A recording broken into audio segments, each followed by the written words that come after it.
Thank you. All right. Thank you, everyone, all the attendees for your patience. We're ready to go live. Omar, let me know whenever you're, oh, you are ready. We are live. All right. Assalamu alaikum. Good evening, everyone. My name is Luna Banuri with Utah Muslim Civic League. Very happy to be hosting this event today, but also feeling nostalgic. This is the end of our series with Yasmin. Yasmin, once again, if we have not thanked you enough, allow us a chance to do that one more time. Today's seminar is very personal to me, as well as folks that Yasmin has brought to us, especially Naasir. Our thanks to him and his family for the work that they're doing for the community. I'm going to ask everyone to introduce when it's their chance, when it's turn to speak up, and I'm going to hand it over to Yasmin to lead us in today's webinar. Thank you. Perfect. Thank you, Luna. So, assalamu alaikum, everyone. I'm so happy that we're connecting on this really important topic of suicide. And I hope that once we leave this session, we can be more comfortable using the word suicide and leaning into the discomfort of this topic. I was feeling a lot of anxiety even before this because I've talked about it in a lot of spaces, but when it comes to the Muslim community, I feel this extra layer because we know it's so taboo. So I cannot thank you each for being here. And I do want to provide a small trigger warning because this topic can bring about a lot of emotions. So please do take care of yourself and reach out to anyone on this call during or after. You don't have to be alone in this. And if we could just take a moment to ground ourselves in this present moment, taking a few deep breaths.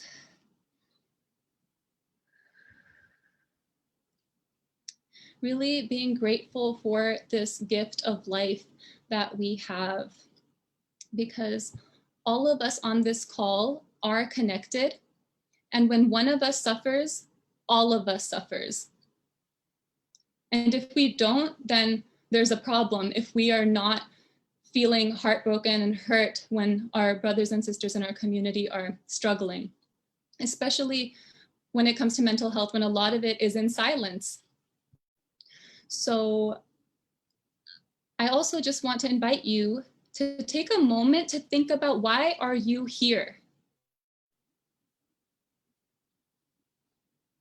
Why are you here in this space for this topic in particular?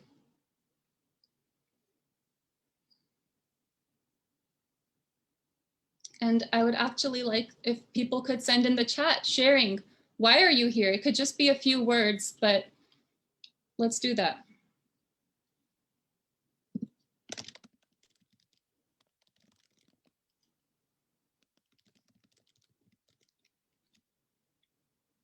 And I can give an example of why I'm here. It's because I have talked to a lot of youth, young men of color, especially in my life, who have self-disclosed thoughts of self-harm and suicide. And they've shared that they just don't know where to go and who to talk to because of that fear of judgment. So that's one reason.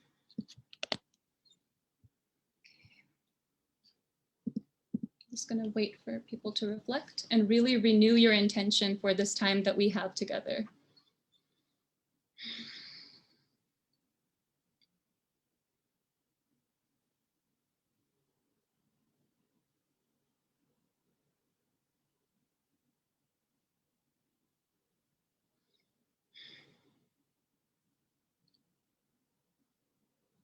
Okay. So thank you to those for sharing. And even if you didn't share, just reflecting on it personally is important for us to renew our intention. And with that, I'm going to pass it to Naasir Haleem. Thank you, Yasmin. And I want to thank everyone for being here. for sure. And I'll start this by saying that salam everyone. My name is Naasir Haleem. I'm a 23-year-old living in the Chicagoland area. Currently with my parents right now, but recently graduated from college and I'm just working right now. And so I'm the youngest of four. I have three older brothers, Azam, Miraj, and Armaan. Um, all three of my older brothers are doctors or were in medicine. And tragically, this past year in 2020, my brother Armaan passed away from suicide.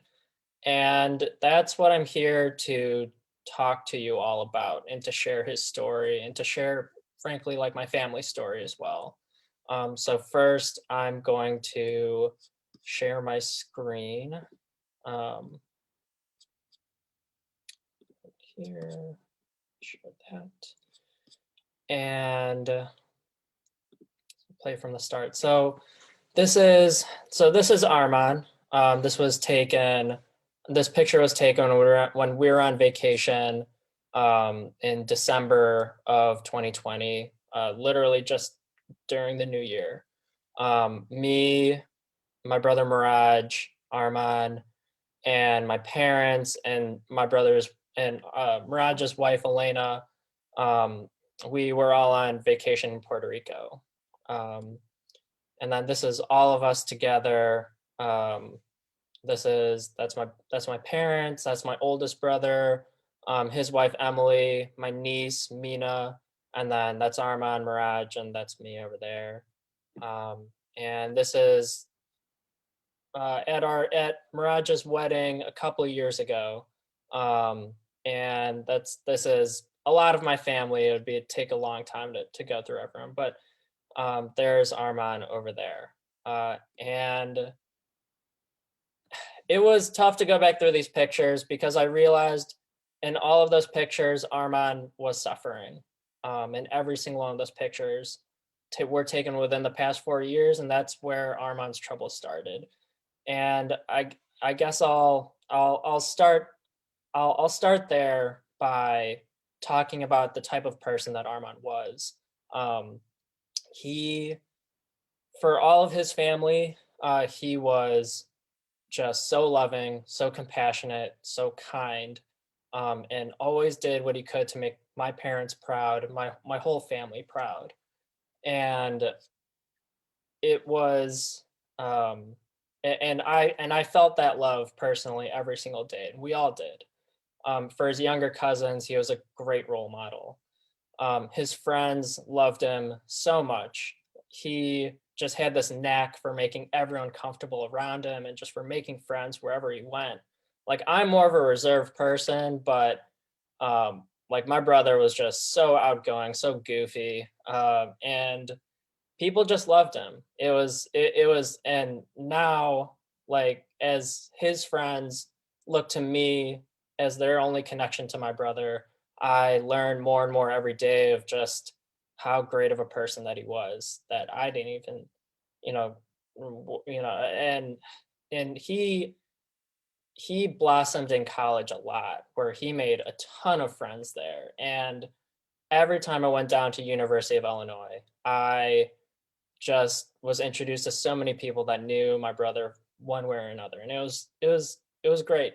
And again, so many people loved him, and if you met him, he would just go out of his way to make you feel comfortable, and that's just always what he did. Um, for me personally, Armaan was my best friend. I've never had a companion like him before. I don't think that I ever will. And as the days go on, I realized that most of my character growing up was built alongside him, and it's been difficult now as I think about the future, and I'm like, how am I gonna, where does my life lead from here? But yeah, and so I'll start, and now I'll talk about just what happened to him. So my brothers and I have always been pretty successful students. And in high school, Armaan was just on another level. Like as I said, like all of us were like fairly successful, but he just had a work ethic that was like nobody else. And he always wanted to go pre-med. He always wanted to go, he always wanted to be a doctor. And so it was like, it was natural that in college, after years of posting high GPAs and scoring well on the MCAT, that he was accepted into medical school. And this was about his junior year of college. And it was around then that I think some of these troubles started to surface, where in his senior year of college, he would share with me that he felt tired or just not himself or anything on that front. And it was, I was a freshman in college at the time. So, and we would talk pretty regularly. So I didn't think too much of it. And none of my family really, it didn't ring any alarm bells for us, but it was happening. Um, and Armaan, who's just felt this duty that he needed to, get right in there and be a doctor right away, just get on the path towards being a doctor. He decided to put those struggles aside and just get ready to start medical school. But it was pretty apparent from the start that when he was in medical school, that he was struggling at a level that we'd never seen from him before. He was having a tough time with classes. He felt really insecure about the people around him and just was distrustful of them as well. And for us, for our family, for the people that knew him, this wasn't him. And we didn't fully, again, at this point, we didn't understand. And I think it was at this point where Armaan came to a crossroads where, as he began to struggle more and more, our family suggested that he should get help from therapists and counselors or something so that they could identify ways for him to address these underlying questions. But it also became clear that Armaan had this fear of going to seek help for what was going on because he didn't want to be stigmatized for seeking treatment, and he didn't want his career to be affected by getting help either. And so he just chose to push through it and and just be tough. And that's always how he was. That's always how he was. He was very, very dedicated to to just pushing through things. And more than anything, he made it clear to us that he didn't want his family to talk about what was going on with him to anybody else, because again, he didn't want this to come back to our community that he was struggling. He didn't want it to come back to our cousins or anything. So, we just had to support him in what way that we could. And as time went on and Armaan pulled himself together in order to pass class after class and perform well on his step one, it just became clear that his condition was deteriorating. And he became sick enough that it prevented him from seeking help. And he felt suspicious about the intentions of mental health professionals and just the consequences, what would happen if his state became known. And it was challenging. And again, like this just kept going downhill. Eventually, Thanksgiving of 2019 is when it became very clear to me that he was at a very difficult time. And I was on the phone with him and he was saying how he was just suspicious of every single of doctors, of nurses, of the other students, of many people. And I was shaken and I didn't know what to do at that time. And we all got together for Thanksgiving, and I thought if he was acting erratically there, then we would take more direct action, but he wasn't. He seemed pretty normal there. So just kind of like, so we just went on from there. And I think it became clear that he would act one way when he was talking to certain people in our family, but when we were all together, he would put out this front of being very normal. Um, in any case, after that, kept on, he just kept deteriorating, and finally, within the last 6 months, when everyone had to come home for quarantine, I was given a pretty close view of what he was going through, and um, he was he was just not himself, to say the least. And he, whenever I would have a chance to talk to him, he would say how hopeless he was, how suspicious he was of people around us. He was suffering from delusions, just all these very troubling things. And unfortunately, he kept going downhill, and my parents wanted he and after expressing suicidal intentions to my parents, he agreed to go seek help, but then didn't follow through with it and didn't like the medication that he had to take for it, and stopped taking medications, and he kept on going downhill. Um, and the last 6 months of his life were extremely difficult for all of us. He had this incredible rage, and he would come home from Milwaukee. He went to med school in Milwaukee, and he would come home and it was just me and my parents at home, and he would just be screaming, and it was clearly not himself. Um, and finally, he came home on October 23rd, and my oldest brother, Azam, came with his family. Also, they came in that weekend to celebrate my birthday on the 24th. And it was pretty clear that Armaan was agitated about something and just had difficulty containing himself. So I tried to get him away from our house, away from the rest of our family, just hang out with our cousins and all that. And that's how I spent my day on the 23rd. And then that night I had trouble sleeping because I was like, I don't know what's going to happen tomorrow. And my oldest brother also just felt this like tremendous sense of unease. Like both of us knew that something was coming and we just didn't know what it was. And then the next day, my whole family went to go to an apple orchard to just spend the day. And I asked Armaan if he wanted to come with us. And he said not this time. And so we went to an apple orchard about an hour away from home. And while we were there, around 2 p.m. that day, Armaan ended up taking his own life and committed suicide. And I don't have a lot more time to speak here, but I will stress more than anything that mental health is just so incredibly important, and it takes precedence over any type of career success or educational attainment, any of that. It just can't be pushed to the side. And when it is, then this is the cost. And every day I reflect on the fact that Armaan would have been an amazing doctor.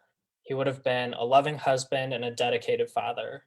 He would have witnessed childhoods of many nieces and nephews. And that isn't going to happen anymore. And we won't have, as a family, we won't have that anymore. We never will. And so that's why this topic is so important.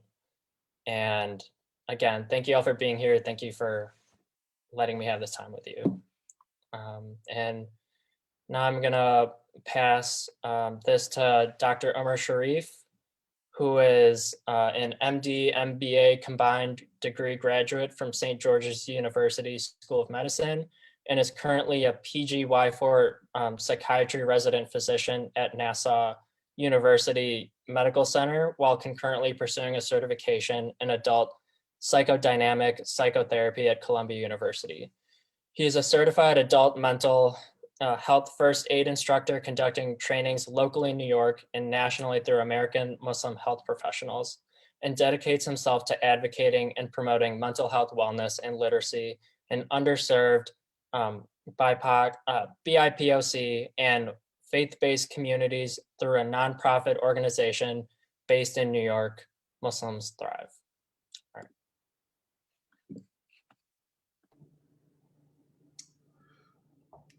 So I want to thank you, Naasir, for sharing that incredibly heavy and difficult story. It's difficult for me to like start speaking after that, given the gravity of what you've told us, you know, and the raw sort of pain that you've expressed. You know, I completely agree with, you know, a lot of the comments on the side and everybody's sentiments that this is something that is inexplicable. You can't put into words. It's indescribable. The feeling of pain, of loss, of guilt, regret, you know, of lamentation, and you know, constantly swirling in your head, wondering what could I have done, what could I have changed, what if I did this, or what if I did this, what if it was like that, or what if it's like this. You know, it sort of tortures you inside when you lose someone so near and dear to you. And all I can say to your story, honestly, is that I am keeping your brother Armaan in my heart as, you know, my brother in Islam, but also as, you know, my colleague as well in medicine, and as just a fellow human. I didn't know him. I've gotten to know him through you, but I feel that loss that you've expressed, and I just wanted to honestly, sincerely thank you for, you know, sharing that story. You know, they say that people die twice. The first time is when you actually die, and the second time you die is when the last person says your name for the last time, and then you're forgotten. And what I can tell you is that Armaan may have passed, but you are very much keeping his spirit and his name alive for all of us to benefit from. And if in the process Armaan's story can help save someone else's life, maybe someone listening right now, or maybe someone watching this recording, then I only ask that Allah give him the credit of saving that person's life through his story. You know, that's the dream of any doctor, of any physician, is to help save someone's life. And through your work, Naasir, of telling Armaan's story, Armaan can have that honor of doing that. So from my heart to yours, thank you. Thank you so much for sharing that story with all of us. You know, with all that being said, you know, Sister Yasmin and I do want to present you guys a basic rundown tonight of, you know, the ABCs and 1, 2, 3s of suicide prevention. And Yasmin, if you'd like to share your screen, or do you want me to? It's up to you. Do you want me to? I could just click for you if that works. Sure, of course. So I'd like everyone to focus on the screen. Yasmin's going to pull up a presentation that we've prepared for everybody tonight. Like Yasmin said, I'm going to give you guys just a quick trigger warning. We are going to be discussing suicide. We'll be discussing suicide risks, suicide factors, red flags. A lot of this material we'll be presenting tonight, just like from Naasir's story that he told you about his brother, this is very heavy. This can be very difficult for a lot of people to hear, and at points it can be triggering. So I do want to make sure that everyone here, you know, knows this and understands this while moving forward. If at any point you feel uncomfortable during this presentation, you're more than welcome to step away from your computer. You can leave if you like and join us again when you feel more comfortable. If at any point anyone has any questions, any concerns, please make sure to use the chat feature. Make sure to reach out and ask questions. Yasmin and I are here for you guys. You know, we'd like to make sure that we answer all your questions and concerns tonight regarding this incredibly serious topic. So that being said, let's get started. First and foremost, I want to describe the size and the scope of what we're going to be looking at tonight. When it comes to suicide, every 11 minutes, someone dies by suicide in the United States. And in the world, when you look at it on an international scale, every 40 seconds, someone dies by suicide. And each year, that number adds up to almost 1 million. We're talking 800,000 deaths. And these are our fellow brothers and sisters in humanity who lose their lives this way. And unfortunately, because of the incredible stigma around mental health and suicidality, many of these deaths are masked or covered by other reasons. People will say that, oh, it was an accident, or it was someone else who committed it. Someone else came in and murdered them. It was a mistake. It was, a problem or issue faulty. They'll find a way to blame anything else other than the actual true issue at hand, which is mental illness. And this begs the question of, why do people cover and mask this? Why is it something that people don't want to talk about? Why is this so underreported and underappreciated in our cultures? And for this next slide, this is the fundamental question for tonight, for all of us here. Why is this so incredibly difficult for all of us to talk about?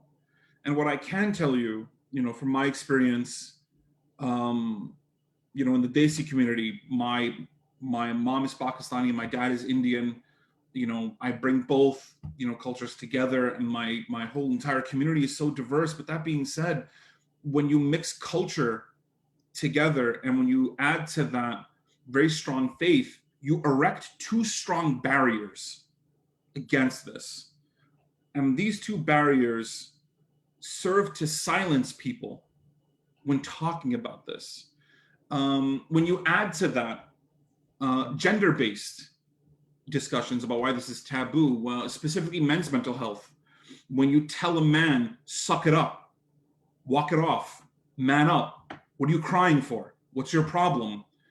You're creating taboo around this. You're creating a barrier towards someone expressing and opening up themselves. In a cultural community, in our community, in the South Asian community, when someone opens up about their suffering, when someone opens up about emotional pain and emotional difficulty, they're met with, what's your problem? What's going on with you? It's because you're not a good son. It's because you're not a good daughter. You're not a good family person. You disrespected this family member. There's an evil eye on you. There's jadoo. There's black magic, that's being placed on you. You did something bad. This is karmic. You did something bad. Something bad is happening to you. And then when you add a religious element to it on top of that, and when someone who identifies as Muslim opens up and says, I'm struggling with my mental health and my emotions, and I don't know what to do, and they're met with, you're a bad Muslim, or you have low iman, or you didn't pray enough, or you didn't read Quran enough, this is why you have this problem. All of these things I laid out for you creates the taboo around mental illness. It forces people to take that emotional pain and internalize it, and then seals their lips so they can't open up and express that pain outwards. And so that mental anguish, that emotional pain eats at them inside until eventually they can't bear it any longer. And there's no solution they can find. There's a feeling of being imprisoned, trapped in your own mind without a sense of relief or release. And then that leads to the only available option, the most extreme option of escaping that pain. And that becomes suicide. That becomes a last ditch effort someone has of escaping this kind of unbearable pain. So do keep this in mind.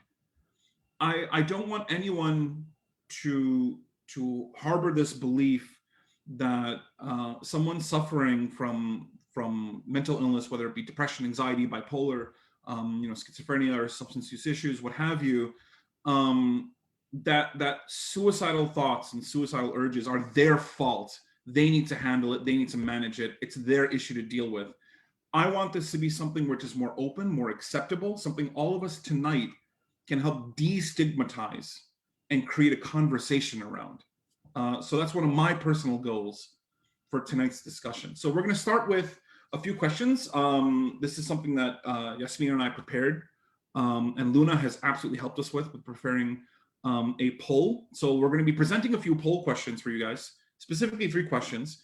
And I'd like for everyone to participate in these polls. So if you look on your screen right now, you guys should see a poll question pop up. And I would like everyone to cast their vote for this. And this specific first question we're going to be discussing is, if you ask someone about suicide, it might plant the idea in their head. So I want everyone here to place their vote in as to whether this is a myth or whether this is a fact. So we'll give everyone a few minutes to submit your responses.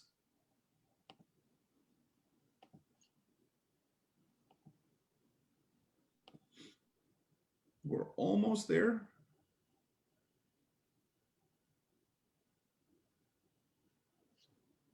Okay, I'm going to end the poll. We're going to end the poll. Okay, fantastic. So for this first question, if you ask someone about suicide, it might plant the idea in their head. And Yasmin, next slide. This is false. This is false. This is absolutely a myth. So I want to give my regards to the folks who voted that it's a myth. You are absolutely correct about that. For the folks who selected that it's a fact, I can understand why you'd put that. I can understand why you might put that. It's a very scary thing to talk about. And oftentimes when it comes to scary conversations, you bring that conversation, that word, that S word, you bring it to the forefront in that conversation. And it can be a scary thing to discuss. You feel you might actually place that word on someone and make them think about it and plant it in their head. But it doesn't work that way, not at all. Someone who suffers from mental illness will have already in their head have the words circling around them, that feeling of not wanting to be alive, of struggling with being able to live. They are already contemplating and thinking about suicide. You bringing up the word is able to connect with them and bring that conversation to the forefront. You're able to actually break that dam open and release the water outwards, relieve the pressure for them to speak about that. It doesn't plant the idea in their head. They're already struggling with it. So the next question now, you're going to see on the screen, polling question number 2. And this question is, improvement following a suicide attempt means that the risk of suicide is over. So go ahead, everybody. Give a few thoughts and then select whether this is a myth or whether this is a fact, whether this is true or whether this is false.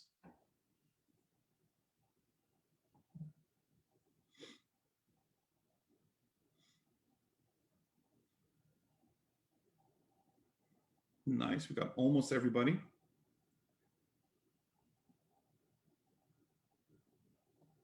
Okay, excellent.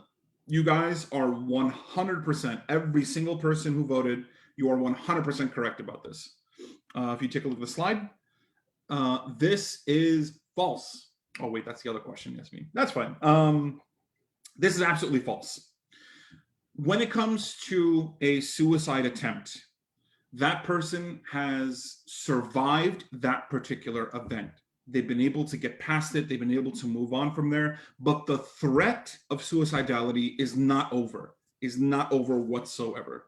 This is something that they're going to have to fight and battle, sometimes for weeks, for months, for some people years, and for other people, their entire life, they'll battle against this. So do keep in mind that this requires you as loved ones, family members, brothers, sisters, daughters, sons, fathers, mothers, whatever relationship you have to a person who is suffering. This requires vigilance on your end to ensure that you're there for them in their moment of crisis, you help them through their moment of crisis, and you continue to support them long afterwards. They still need that support, even if they don't verbalize that they need that support. And now we have our final question that we'll be presenting.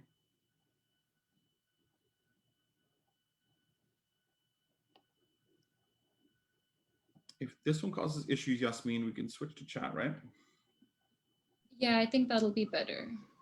Okay, got it. So I'm going to close the poll then. Sorry about that.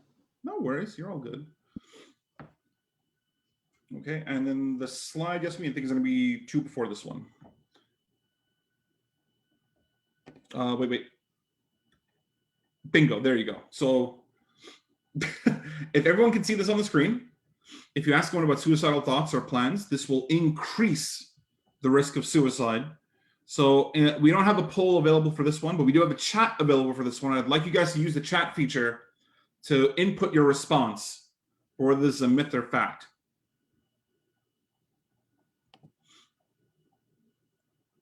Thank you, everybody. I'm seeing everybody posting their responses. Excellent. Fantastic. You guys are amazing. Yes. You guys are absolutely right. Everyone posting in the comments right now, this is 100% false. This is a complete myth. This conversation about suicide is a critical conversation. You cannot stutter and you cannot be silent about this conversation. When it comes to asking someone whether they're having suicidal thoughts, ask directly and ask clearly. Don't beat around the bush when it comes to this. If you suspect that there are warning signs, if you suspect that something is making you feel like there's something wrong, but you can't quite put your finger on it, you don't really know, you see that they're in some type of mood, you see some slow deterioration, sometimes it just means asking directly, pulling them to the side, sitting them down, looking directly at them, and just saying that I'm really, really worried and concerned about you. Are you having thoughts of suicide? Are you thinking about killing yourself? Asking the direct question is the most surefire way of getting through to them in one of their deepest and darkest moments. So remember, keep this particular myth versus fact in mind, that this is 100% a myth. I want you, as a professional, I'm asking you, I want you to ask directly when it comes to your suspicion that someone might be suffering in silence. So moving beyond the myths and facts, we're going to discuss some of the warning signs that you might see. I'm going to discuss a few. There are many warning signs, and do keep in mind that for different people, some warning signs appear in different ways. Remember, we're all different. We all have different ways of functionality, but keep these general points in mind when you're considering whether someone has red flags for suicidality or not. The first thing we're going to focus on is going to be the smaller bubble on the upper left, which is the way they speak, the way they talk, and what the content of that speech is. You'll notice that for someone suffering from suicidal thoughts and suicidal urges, they're going to express very clearly, usually very explicitly too, that they feel trapped. They feel like they're a burden on other people. They don't want to talk to other people or open up about their problems to other people because they'll just unload emotional burdens on others. And they don't want to be that kind of burden. Sometimes they'll say that they have no reason to live, no reason to keep going, no reason to move forward in life, and that they're experiencing pain. But this is not physical pain. Oftentimes this is emotional pain, but it's very difficult to articulate emotional pain. Oftentimes it's very nuanced, it's very subtle when someone expresses it. So that's why you can't just look at what they're saying. You need to also focus on their mood, the next big bubble that you can see in the bottom. This is where you'll notice in someone's manner of expression, you'll see shifts and changes in the way they express their emotions. First, you're going to see marked depression. What does marked depression look like? What is actually so in someone? You'll typically see signs of difficulty with sleep, either sleeping too much, sleeping too little, losing interest in the things that they love and the things that they hold dear, things that they used to really enjoy, they no longer enjoy, excessive guilt, loss of energy. You'll usually see difficulty concentrating. Their appetite might go up or their appetite might go down. They'll just stop eating. And they'll appear really sluggish, very slow, as if they're having trouble moving or getting out of bed or doing simple things. You'll also notice their mood will shift quite rapidly. You'll see periods where they're very irritable, very angry, very upset, very frustrated, but they don't often have a reason for feeling that. They don't really know where it's coming from. They just express it. And this now leads us to the last big bubble, behavior. This is the biggest bubble because it's the most important one to focus on. This is what you'll actually see them doing in front of you. Someone suffering inside from major depression or suicidality, you'll tend to see that they'll withdraw from activities. They won't go to family events anymore. They won't go to hang out anymore. They're not going to respond to you on social media or phone calls. You'll see increased substance use, often to self-medicate against their anxiety or their depression. You'll see them acting recklessly without concern for consequence. They'll look for ways to try and kill themselves, Googling ways to hurt themselves or to take their life, purchasing dangerous items, maybe purchasing firearms or purchasing chemicals You'll see isolation from family and friends, giving away prized possessions, things that they used to love, they'll give away because they no longer need it anymore. And you'll tend to see them visiting people for like final messages or final statements, sending messages like, take good care of my pet, or I'll always love you, mom. You know, I've always loved you. I'm sorry about everything. These kind of messages are huge, big red flags, but there is something about to happen. They might do something. If you see any of these signs and symptoms that I just talked about over the past couple of minutes, this is your job to do what I told you before, which is find that person and ask that person very directly, are you having thoughts of suicide? Please tell me what you're going through. And then direct them to appropriate professional help. And what I mean by that is connect them to a mental health professional or drive them to the nearest hospital or urgent care clinic or ER yourself and get them to see a medical professional as soon as possible if they are in that crisis moment. So moving forward from warning signs, my last section that I'm going to present to you guys is just presenting some do's and don'ts. When it comes to having the actual conversation with someone, how do you broach a conversation with someone that you fear is suffering inside from any sort of mental illness, whatever it may be, or you suspect might have suicidal thoughts? The first, I'm going to start with the left-hand side. The do's are for you yourself to make sure that you stay calm and that you stay grounded. This is a very heavy and difficult conversation, but it's a doable conversation. As long as you're calm, as long as you're collected, as long as you know that your heart is being given to someone and you genuinely care about them, that's the best sort of mindset to put your place in. Remember to be patient. They're going to express a great deal of difficulty to you. They might open up about their struggles. They might open up about their pain, about their difficulties. You might not agree with some of the things that they say or their perception of some things or the way they've interpreted some things, but that's not the point. The point is to allow them to express themselves to you and to open up about their problems. So remember to listen non-judgmentally. This is not the time for you to talk and pontificate and argue and debate them. This is not the time for any of that. Right now, it's simply your time to close your mouth, open your ears, and listen intently. Next is having a heart-to-heart. Make sure that you express that you care for them, that you're here for them, and you want to make sure that they're well. That second to last bullet point, I've been emphasizing that all night tonight. Be direct, ask the question directly. Are you having thoughts of killing yourself? Are you having thoughts of taking your life? Are you having thoughts of suicide? And remember to always share resources and hotlines. Tonight, Yasmin and I are going to be sharing with you guys a few resources. During her section, she'll put some resources up on the screen for you guys. Make sure to note those down. If you want additional resources, please feel free to reach out to us or the event organizers tonight, and we'll be sure to help you out with that, inshallah. On the right-hand side, we're now going to have the don't section. This is very, very critical. I want you guys to focus on this section because in someone's vulnerable moment of opening up, if you respond poorly or if you respond with a great deal of negativity or judgment, you might condemn that person to a terrible, terrible fate. And what I mean by that is if they open up out of a sense of vulnerability and trust to you, and you handle that trust poorly, it might forever seal them. They'll never trust other people again when it comes to opening up, and it'll further sink them deeper and deeper into their suffering. So it's important to make sure that you avoid these particular bullet points. The first one we're going to talk about is to not make light of suicidality, to not turn it into a meme, to make sure that when you discuss this with someone, when you talk with a loved one about this, that you don't minimize, don't dismiss, don't demean, don't be condescending, and don't make light of their suicidal thoughts and their suicidal urges. It's very serious. It's a serious conversation. It's a heavy conversation. So don't make jokes out of it thinking you're helping them by making them laugh. This is not the time for that at all. Next up, do not give advice at this point. Remember what I told you guys before from the do section.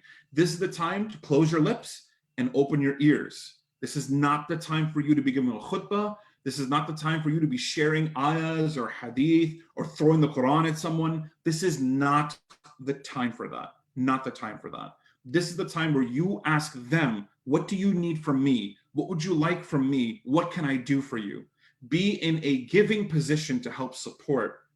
Don't simply throw words at them expecting that if I say this nice thing, they'll feel better. Or if I just tell them what they want to hear, maybe it'll stop and maybe it'll go away. This is their turn to open up. Let them open up. Next up, don't make false promises. I always emphasize this. We never use the word cure when it comes to mental illness. No one's depression, no one's anxiety, no one's mental illness is cured through this process. It is treated and it can go into remission, but it's not cured. And also, don't give false promises that this will all go away, everything will all be fine, all your problems will be solved. It doesn't work that way. For a lot of people suffering from depression, suffering from suicidality, this is a very, very chronic, long struggle that people have. It doesn't magically just go away like that. Oftentimes they battle it for quite some time. And if you have a conversation about suicidality now, it's very possible, just like the myths and facts we covered, it can come back in the future. So don't make false promises. And the last bullet point, the most important bullet point about this, is to never, ever, ever use guilt or threats to prevent suicide. This is something that I feel in the Muslim community, we do a very poor job of this in the Muslim community, because this is the first gut reaction we tend to have. And we always use these words. Suicide is haram. This is haram. If you do this, you're going to go straight to hell. Allah is going to punish you for doing this, and then your life is gone. It's done. Imagine someone suffering from suicidal thoughts, struggling to try and find life to grab onto, and you tell them that Allah is punishing you. This is your punishment. And that if you do this, Allah will condemn you to hell for the rest of your existence. Now what you've done is you've taken my mental illness, you've sealed it inside of me, and you've given me no hope of redemption. No hope of redemption in your eyes as a Muslim, and no hope of redemption in Allah's eyes. And what an absolutely horrible thing to say to someone in that moment. This is not your turn to be a mufti. This is not your turn to be an imam. This is not your turn to cast any sort of judgment on someone during this time. So remember this. Don't ever use guilt or threats when someone is opening up about their suicidal thoughts. Mentioning the word haram, mentioning the word hell, Jahannam, Allah's punishment. This is not the time to have this conversation whatsoever. Don't talk about ruining other people's lives when they're the ones who are suffering. Make the conversation about them, because in this moment, that's what's needed right now, a focus on them. So these are my basic do's and don'ts that we worked on. I want to ask if Naasir can actually comment and jump in for a little bit. If Naasir has any particular advice after everything I've said, by all means, you're welcome to share some of your perspective with us. Thank you. Yeah, thank you, Dr. Shareef. I mean, this is all so important, and I appreciate everything that you've put together and shared with everyone, and given the tools and ability to handle this. Handle this. And I'll also preface like what I'm saying by, like, I'm not a mental health professional, so please, do take what the people who are mental health professionals, what they're saying, take it very seriously. And I mean, I'll just say, just from my experience,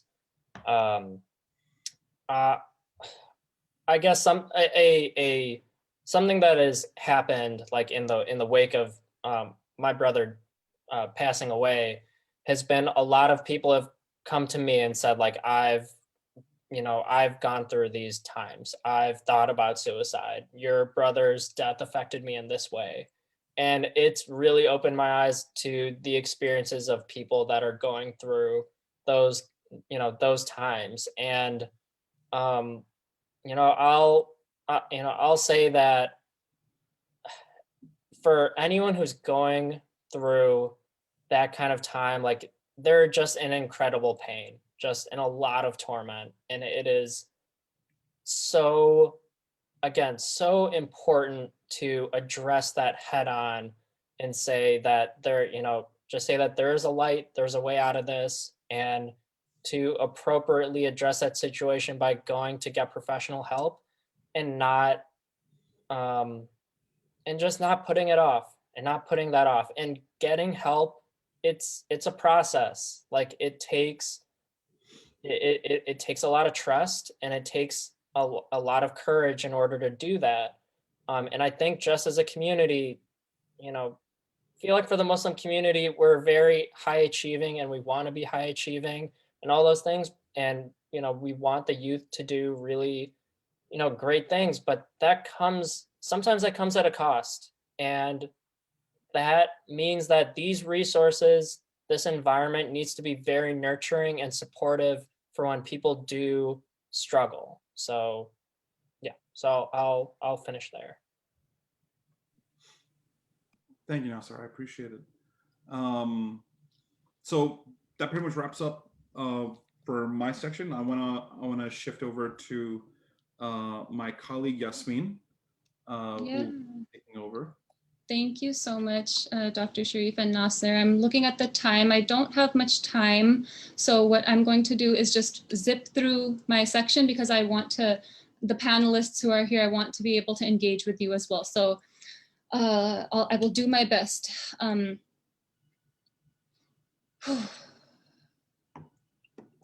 feeling some anxiety right now. I'm just gonna put that out there. Name it to tame it. Okay. I want everyone to just close your eyes for a moment. If everyone could close their eyes and just remember these words that I'm about to say, because we just shared a lot of information with you, and sometimes we can overthink, overanalyze, be really hard on ourselves, thinking we need to be perfect, but just let this statement sink in, okay? When someone is in distress, they do not need a perfect person who says all the perfect things. What they need is a real and imperfect human who cares about them.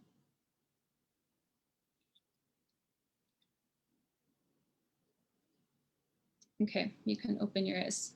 So just always remember that suicide is the most preventable form of death, and almost any positive action can save a life, such as asking the question or checking in with someone. Oh, sorry, this was the reminder slide. Okay, so one tool that I will drop for you, and I highly encourage that if you're interested, this is just the beginning. This webinar, I think everyone should be certified and trained in mental health education and suicide prevention. I feel so angry that our masjids, that our Muslim organizations do not make it mandatory for the leadership, for the youth. Well, I shouldn't generalize to everyone, but I don't see, from my experience, I don't see it happening. So I think we should use that anger to hold our leadership accountable to make this happen, because when we see the statistics, every 40 seconds someone dies, what are we doing? So anyways, okay, so QPR, this is a tool. I want everyone to say these 3 words together: question, persuade, refer. Say it out loud, even if you're in the webinar at home, because we'll remember it that way. Question, persuade, refer. Okay, QPR is just like CPR. It can save a life. So before we even ask the question, we need to focus on listening throughout the entire process. And then at the end, we always need to follow up and check in. So we want to ask directly, as Omar had shared. If we had time, I was going to have people unmute and say it out loud together. In fact, let's do it. For at least those who are in this panel, and if you're at home, I encourage you to say it out loud. So please, if you're comfortable, unmute and ask, are you thinking about suicide? Okay, we're gonna say it together when I count. Okay, 1, 2, 3. Are you thinking about suicide? One more time. Are you thinking about suicide? Suicide. Can I hear from at least one person what it was like to say that out loud?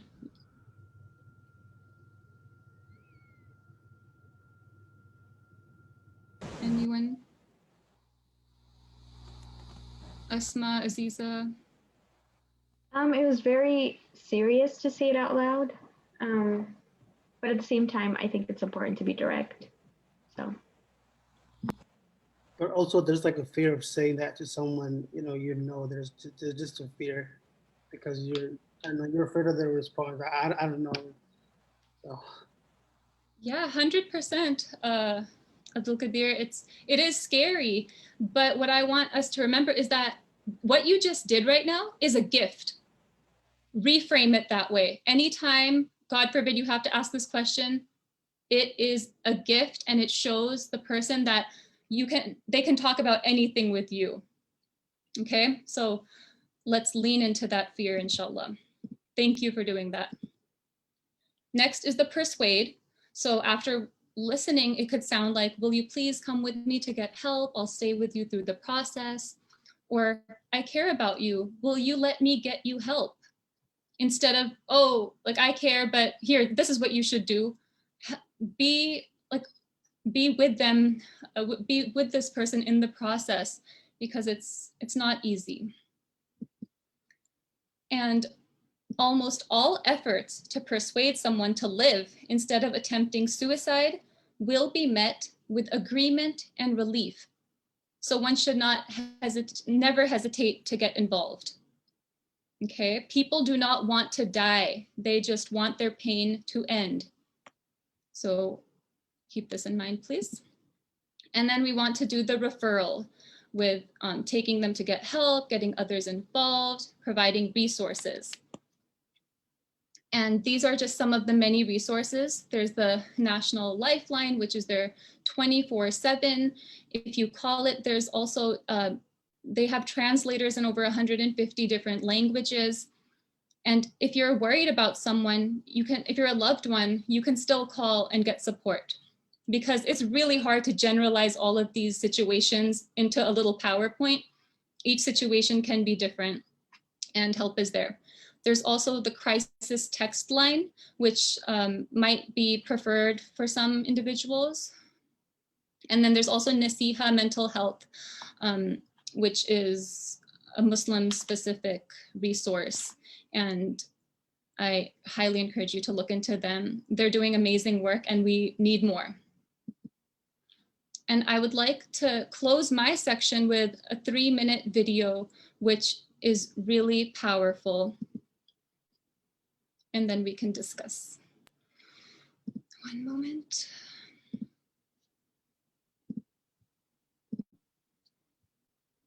So, and this video is to focus on how do we support each other? So it's kind of separate from what to do exactly for helping someone with suicide, but it is how can we support each other, okay? It's related. So what do we do about all the pain we see in the world? All the pain we feel in our own lives? And why does it seem like our best efforts to help somebody feel better always backfire? I've been studying intense grief and loss, baby death, violent crimes, accidents, suicides, and natural disasters. And I've learned something really interesting. Cheering people up, telling them to be strong and persevere, helping them move on, it doesn't actually work. It's kind of a puzzle. It seems counterintuitive, but the way to help someone feel better is to let them be in pain. This is true for those giant losses and the ordinary, everyday ones. Educator Parker Palmer writes, "The human soul doesn't want to be advised or fixed or saved. It simply wants to be witnessed, exactly as it is." He's talking about acknowledgement here. Acknowledgement is this really amazing multi-tool. It makes things better even when they can't be made right. For example, somebody's struggling. Their baby died, or there's been a bad accident, or their mom got sick, and they're just sad. It's way more helpful to join them in their pain than it is to cheer them up, but here's what we tend to do instead. "You have 2 other children, you need to find joy in them." Or, "You know what you need? You just need to go out dancing and shake it off." Or, "I felt really sad once. Did you try acupuncture?" We're not really sure what to do with someone's pain, so we do what we've been taught. We look on the bright side. We try to make people feel better. We give them advice. It's not like this is nefarious. I mean, we try to cheer people up because we think that's our job. We're not supposed to let people stay sad. The problem is, you can't heal somebody's pain by trying to take it away from them. Now, acknowledgement does something different. When a giant hole opens up in someone's life, it's actually much more supportive to acknowledge that hole and let pain exist. It's actually a radical act to let things hurt. It goes against what we've been taught. In order to really support you, I have to acknowledge that things really are as bad as they feel to you. If I try to cheer you up, you end up defending yourself and your feelings. If I give you advice, you feel misunderstood instead of supported. And I don't get what I want either because I wanted you to feel better. It's pretty rare that you could actually talk somebody out of their pain. Rarely does the admonishment to look on the bright side actually heal things for someone. It just makes them stop telling you about their pain. It's so tempting to try to make things better. When somebody shares something painful, it's much more helpful to say, "I'm sorry that's happening. Do you want to tell me about it?" To be able to say, "This hurts," without being talked out of it, that's what helps. Being heard helps. It seems too simple to be of use, but acknowledgement can be the best medicine we have. It makes things better, even when they can't be made right.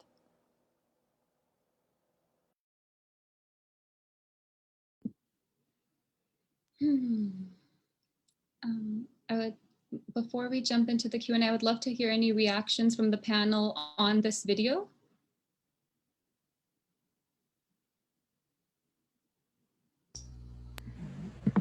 I think acknowledgement is so important. When I see my patients in clinic, you know, a huge majority of them are Muslim, and if they're resistant to therapy or even trying medications, honestly, the only thing that I can do is try my best to listen and acknowledge their pain. At the end of the day, you know, I personally feel helpless because I want to help. We have that innate want to make people happy and take away their pain and help in their healing process. But I just have to remind myself that's all I can do is listen. And it does help them, and, you know, at least for that visit.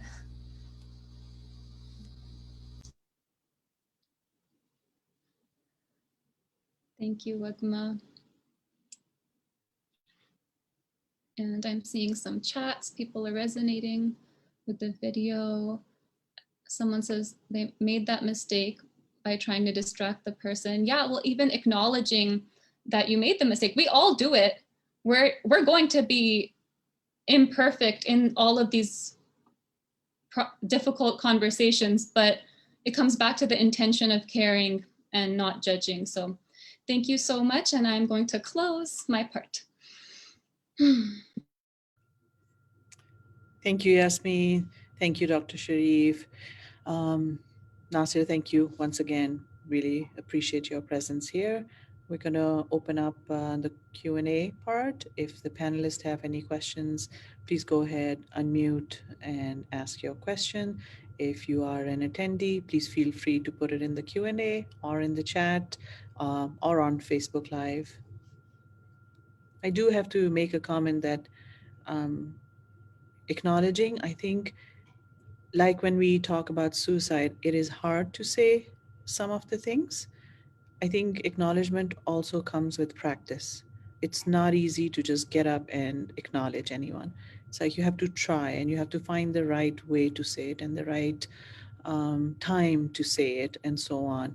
And it's just important to practice it, to make it part of your life, to make an intention in the morning of saying, I will acknowledge so and so who helps me, or this is what I appreciate. It's our cultural sort of upbringing, our surroundings. It just wires us, each of us, differently. So it's important to practice the new skills that we need to learn.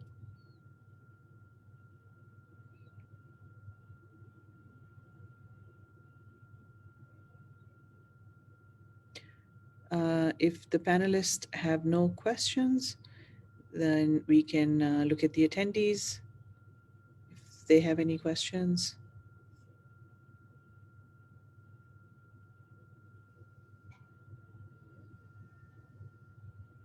Okay, you've stumped us all today, huh?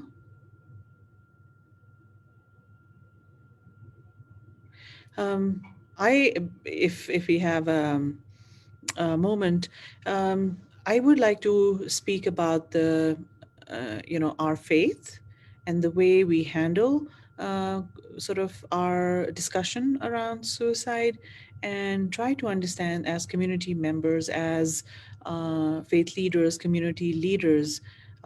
Talk to us a little bit more about what role can we play and what role should we push to our leaders, asking them to do more conversation around suicide and providing, authentic medical research directives instead of, using just the text from Quran.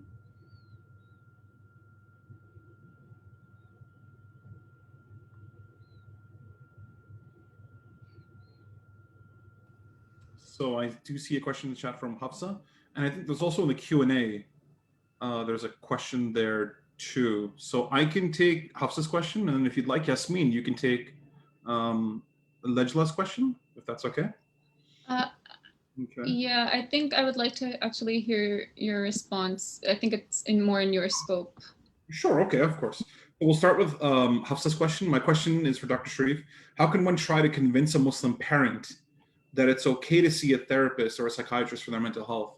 I'm going to just go on a limb, Hafsa. I can't speak for your particular parent or the parent you're asking about, but I'm just going to make an assumption that this particular parent is from not our generation, but the previous generation.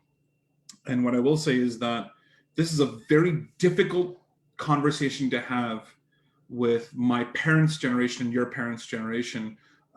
Mental health wasn't even a conversation. Forget even the taboo of it. There just wasn't a conversation around mental health for their generation. Words like depression, anxiety, schizophrenia, bipolar, these words didn't exist. If you go back home to our home countries, there is no verbiage for this. There's no words for this. There's no expression that there's emotional problems or emotional pain or emotional difficulty. None of this existed. So imagine this. Imagine trying to have a conversation with someone who does not speak that language and doesn't understand the words you're using. This is what it's like trying to tell your parents or my parents to go see a therapist or go see a psychiatrist because you may have mental health issues, you may have depression, anxiety, whatever it may be. This is not going to register at all. You might as well be speaking a different language to your parents. And of course, they're not going to understand. They will be defensive about it. They're going to see it as, you're going to think I'm pagal, you're going to think I'm crazy, you're going to think I'm majnoon, you're going to think I'm nuts. They're going to make all sorts of assumptions. And these assumptions come out of that bias. They come out of that taboo. That's where these assumptions come about. So it's a very difficult conversation to navigate. But the best thing I can describe for you to help bridge that gap is to speak in a language that they do understand. So for example, if the generation before ours did not have words for expressing emotional pain and recognizing emotional pain, what they do have words for and what they do understand is physical pain. Specifically, how does mental illness feel physically? The word we use in psychiatry for this is called psychosomatic, is the word we mean. Psych, meaning of the mind. Soma is Greek for body. The mind influences how the body reacts. So I'll give you a great example. Say, for example, you want to tell your mother you have anxiety. You need to see a doctor for your anxiety. This is going to go totally over her head. She's not going to understand it. However, if you don't use the word anxiety, but instead you describe the physical feeling, you tell your mother, I notice that whenever you get really worried, you start to have your heart beating really fast, your chest becomes really tight, you have difficulty breathing, your throat is closing, I notice that you're shaking a lot, I notice that you're sweating a lot. Now you're describing physical things. That generation will for sure understand physical symptoms. And you can tell her, I think you need to see a doctor for what you're feeling. That's how you bridge that gap. describe things in a way that they understand. For my parents, this was an incredibly difficult conversation to have. They didn't get it. I had to describe mental illness in a way that they could grasp and get. And that was by describing depression as, I feel like my body has no energy. I feel weak. I feel fatigued. I feel like I have headache, blurry vision. I feel like my muscles ache and they're sore and I can't move. I can't get out of bed. This will worry a parent. This will concern someone. Something's wrong. Versus if I simply say, I'm feeling sad, I'm feeling down, they don't really grasp that. That's not really something that they really get or understand. So I hope, Hafsa, this helps with you for sort of answering that. If you're looking for specific literature, if you want literature in Urdu or Hindi or Bangla or in Arabic, and you want to specifically give them those resources, you can reach out to me and message me, and I can help connect you to those resources. But I hope that this answers your question. Thank you. The other Q&A question is Lejla's question that she asked, which is when a teen keeps repeating, I literally want to kill myself, how do you respond? What do you do? So when you have someone, we call this perseverating. Perseverating is when someone has one singular thought in their head and they're just circling again and again and again and again through that thought. I just want to kill myself. I just want to kill myself. I just want to kill myself. And they're not willing to have a conversation right now about this. During this particular point, what I would recommend to you is if you can't have the conversation, you need to bring them to someone who can. And that means bringing them to a professional. This is the kind of teen where I would tell you, this is beyond you. This is not a conversation you can have. You're not going to break through to this teen right now. You're either going to need another teen, another youth who can talk to that person and help them, or perhaps a mentor, or perhaps a loved one that the teen trusts. Remember that opening up and being vulnerable means that they trust you in this moment. It might be that that particular teen probably isn't trusting right now in this moment, probably doesn't want to open up, specifically open up to you in this moment. It's nothing bad against you. It just means that in that moment, they're looking for someone else. They're looking for something else. So that means that bring them to a mentor, bring them to a family member, bring them to a loved one, someone they trust, someone that they'll tell you, I want to talk to so-and-so. I only want to talk to this person. I only want to talk to that person. And if they're unwilling to talk at all, I'm sorry to say, but this is when you would contact emergency services and bring them to an ER. So then a physician or a mental health professional can then speak to them. So this is what I recommend in that case, if someone is unwilling to even have the conversation with you about that, if they're perseverating or if they're shutting down on you. These are your options that you're left with. They're a bit extreme. They're a bit heavy-handed. I will say that, yes, they are.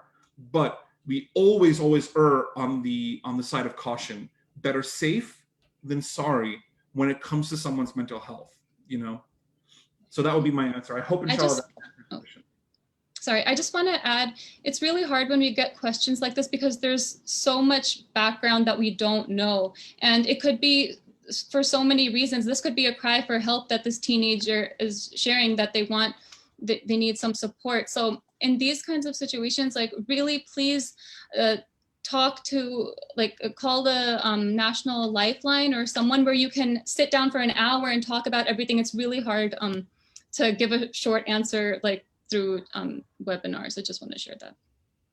And then Ibrahim asks, how do we approach people who are experiencing suicidal thoughts that are shutting down your attempts to help? This is a really great question. And the short answer that I will give to this is if it's not us who they're comfortable with, we don't need to take it personally, kind of like Dr. Shareef was sharing, but we need to at least find someone else that they can talk to. And we need to stay open and present because they are on their own journey. So as long as they are safe, that's the approach that I would share. Do you want to add anything? No, that was beautiful. Thank you, Yasmin. Do you want to answer the next one, Yasmin? Do you want me to take the next one? You can. I haven't read it yet. Okay, that's fine. So Anonymous Attorney is asking, what should I do if my friend insists that she really wants to die, but does not want to get help at the same time? So this particular conversation has to shift first. So normally when someone tells you that I want to die, the first thing you of course would ask is, are you having thoughts of suicide? Exactly like Yasmin and I told you guys. QPR. QPR is the process you're going to go through when someone is saying this. You ask them, why are you having thoughts of suicide? Are you having thoughts of killing yourself? What are these thoughts? What are you experiencing? What is it that you're going through? What is the major stressor or problem that you're experiencing right now? And then when you get to the point of you need help, I want to connect you to someone that can help you, and they tell you, no, I don't want help. They're going to have a conversation now exploring why they don't want to have help. Oftentimes, you'll be surprised. This is an issue of stigma. It's an issue of taboo. A lot of Muslims, a lot of people of color do not want to go to a psychiatrist. They don't want to go to a therapist. They don't want the stigma of having to go to a mental health professional, because the assumption is only crazy people come see folks like myself and come see folks like Yasmin. That's what people assume. Only people who are psychotic, nuts, you see them on Hollywood movies and stuff, they're like speaking in tongues and like jumping off walls. Only those people go to seek mental health, not me. I'm not like that. There's a fear that they have in their heart that people will think of them as crazy, will think of them as like having some sort of like mental problem, and then they'll never be able to get rid of that. They'll never be able to let go of that perception people have of them. This is oftentimes one of the biggest fears people have with seeking help. You need to open the conversation and let them explore that fear, open up about that fear, and then point them towards webinars like this, recordings like this, where they can clearly see people of color like myself, like Yasmin, opening up and talking about that. People like Naasir opening up about his brother, people who look like this person, talk like this person, where she can see that it's not just crazy people. These are people who are hurting just like she's hurting, and they're seeking help. She can do it too. Oftentimes people just need a little bit of encouragement. They need you to normalize seeking that help so they don't feel so abnormal wanting to seek that help.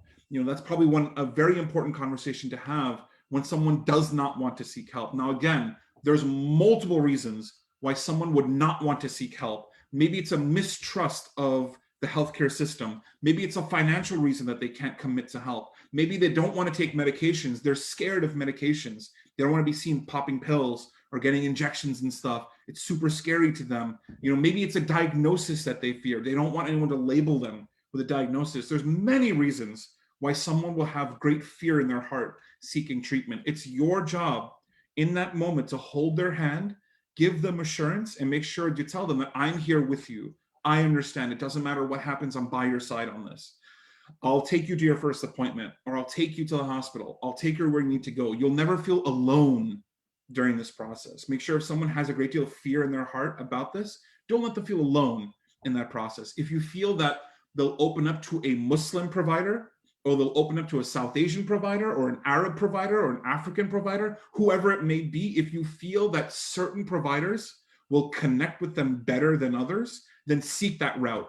Seek those providers out. Connect with people who can connect you to providers who can help that person get mental health care that is culturally competent, faith competent, and also just generally professionally competent. You want someone who can give all three, to someone like this, who is very fearful of that help. So I hope for that anonymous person who asked that question, this at least gives you a few first basic steps to opening that conversation with them. I hope that helps, inshallah.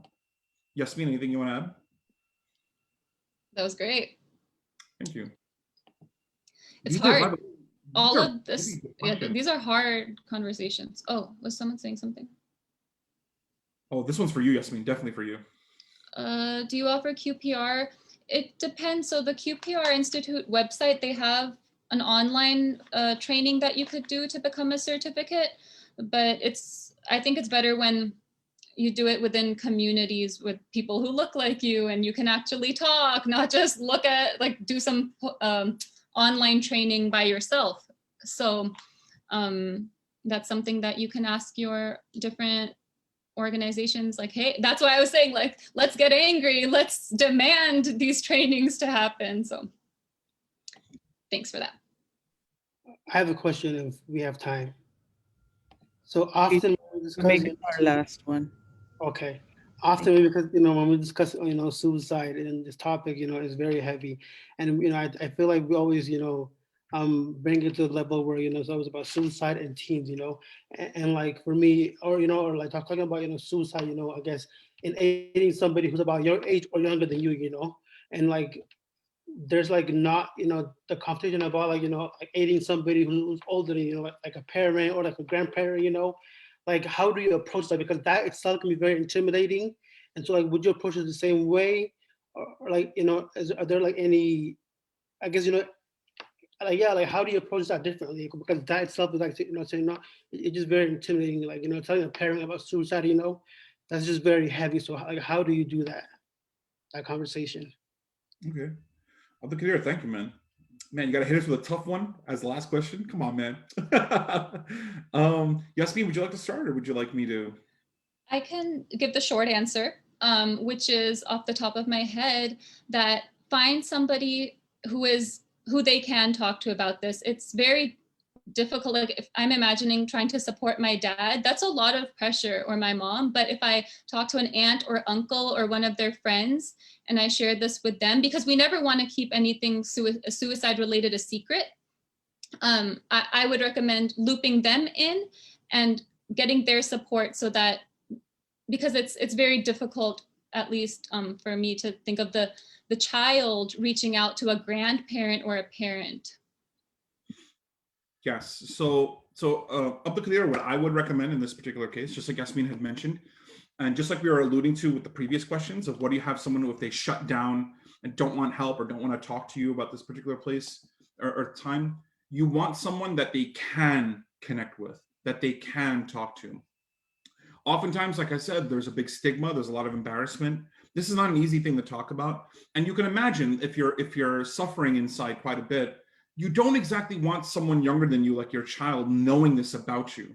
For parents in particular, for like elderly family members, there's a concept that we have of izzat. Izzat meaning like there's honor that they have, that I don't want to show you vulnerability. I don't want to show you weakness. I don't want a child or a niece or a nephew or someone younger than me to perceive me as weak or to perceive me as vulnerable. And of course, it's not, I'm not praising this quality. I'm saying that this is the kind of quality that actually silences elders. It actually stops them from seeking help out of a sense of pride, out of a sense of honor. It actually slowly kills them inside to do that. So to break that conversation open, oftentimes it requires finding someone that they find of equal stature. Just like Yasmin said, maybe it's not you having the conversation with your mom or dad. Maybe it's an aunt or uncle, maybe a family friend who is of the same age, who can then bridge that and have that conversation. And if that doesn't even work and they're completely unwilling to talk to their peers, this is where you bring in an even bigger authority in. This is where you might have to beseech an imam, beseech a sheikh, beseech someone that your parent or your elder, they look up to and they listen to and they respect and honor, and have that person reach out to them and talk to them. And remember to be careful with this, because a lot of imams, a lot of shuyukh are not mental health positive. A lot of them will give you a message that will hurt them rather than help them. You want to make sure that whichever imam you direct them to, or whichever sheikh, or whichever authority they respect and admire, that you direct them to, they are someone who are positive towards seeking mental health and seeking proper care. That's what you would do. A great example, I would say, like, if you have like a famous boxer who's suffering from depression, who's the best person to talk to them about their depression? Would you rather have Muhammad Ali come in and talk to them about what they're suffering through? Or would you rather have like some like random white guy, a golfer, come in and talk to them? They're going to really connect well to one individual, and they're going to be very defensive towards the other and not listen towards that. So that's the way I like to picture it in my head, which is picture the role model that your parent has in mind, that this elder has in mind, and connect them with that person, that they feel like there's a companionship here, there's a reverence here, and it doesn't necessarily mean you're in the picture. That's the hard thing to admit, that it might not necessarily mean a conversation between you. You might recognize the red flags, but that doesn't mean you're the one who's going to bring them up, because you might shut it down in that conversation. Sometimes, like Yasmin said, bring those red flags to someone else and have them bridge that conversation with an elder. And then the last thing I'd recommend is what I told to Hafsa, which is if you do have the conversation with an elder, keep in mind what I recommended before, which is don't throw big mental health words at them, and don't try to throw a lot of psychological stuff at them. It doesn't really work that way. Make it a simple, easy, basic, physical conversation with them, something they can grasp and something they can understand when it comes to mental health. I hope, Abdul that both our answers were sufficient for you. I hope that gave you a good roadmap, inshallah, for that. Thank you, man, by the way, for bringing us home with that question. I appreciate that. Thank you, Dr. Shareef. And I am cognizant of the fact that you're on Eastern time zone and it's probably midnight for you. I do want to acknowledge Yasmin once more. As a small grassroots organization based in Utah, it took a lot of thought and effort to start this series and to bring topics that are pertinent to our community but are not talked about. But having that vision, I think you multiplied that vision by 1,000 times. I could never have brought the resources, the panelists, and everything that you've brought to our community. Suicide remains one of the top reason in Utah teenage death. So it affects our community very highly and very specifically, but we don't have spaces to have those conversations. We will ensure that we continue these conversations. We would love to bring you back, each one of you, and keep a lookout. We are small and mighty in Utah. Keep sending your good thoughts to us. We're trying to do the work right, and we would appreciate your partnership long-term in this. Over and out. Wagma, I did not get a chance to acknowledge you and other panelists. Just wanted to kind of dive deep into the conversation. Thank you for each one of you for making time this evening. And inshallah, we will meet soon again in better times in person. Be well. Have a great night. Thank you. Thank you all so much. Thank you guys Thank you, for an amazing Naasir. night. Thank you. Thank you. Thank you, Naasir, Dr. Shareef, and everyone. Thank you, Luna. Thank you, Yasmin. Absolutely. Thank you, Naasir. Thank you, guys. It's good to be a part of. I don't want to leave, Luna. Me too. Sending virtual hugs. Okay. And now, I don't know if I'm still live or not, but I just wanted to, I know your parents, your mother, and I believe your khala as well. I am from Chicago. Gotcha. Yeah. So I actually did not know. I didn't realize you were from that family. A lot of friends in your family. I'll be sure to tell to give my mom. Please do. Congratulations on her new position. I read about it today. Yeah. No, she's been working. So I'll definitely give her your salams for sure. And thank you for having me. It was great to do this. Yeah, thank you. And Dr. Shareef, you truly rock. I mean, you can really hold us all accountable. You can give us the resources in the language and in the way that we understand. I'm really grateful for your presence tonight. Thank you so much. I mean, honestly, if you're going to thank me, then you got to give thanks to Yasmin. I would have not been here for this Utah event if it were not for Yasmin connecting me to this. So stop deflecting the compliment. Stop deflecting. Okay, fine. I accept it, Luna. Thank you so much. Thank you. But I'm going to give a little piece of it to Yasmin. So Yasmin is a rock star. She's my friend. So, but I will say this: I love this. I love the series that you guys are doing. Yasmin showed me the link for the toxic masculinity one, which you guys did. I love what you guys are putting out, and I will say, if you ever need anything again, and you'd like to have me back for anything, Luna, I am yours. You can have me for whatever. Thank you. Like, and if Yasmin's there, then for sure you have me. All right, I'll keep that in mind. All right, you guys stay well. Take care. Salam.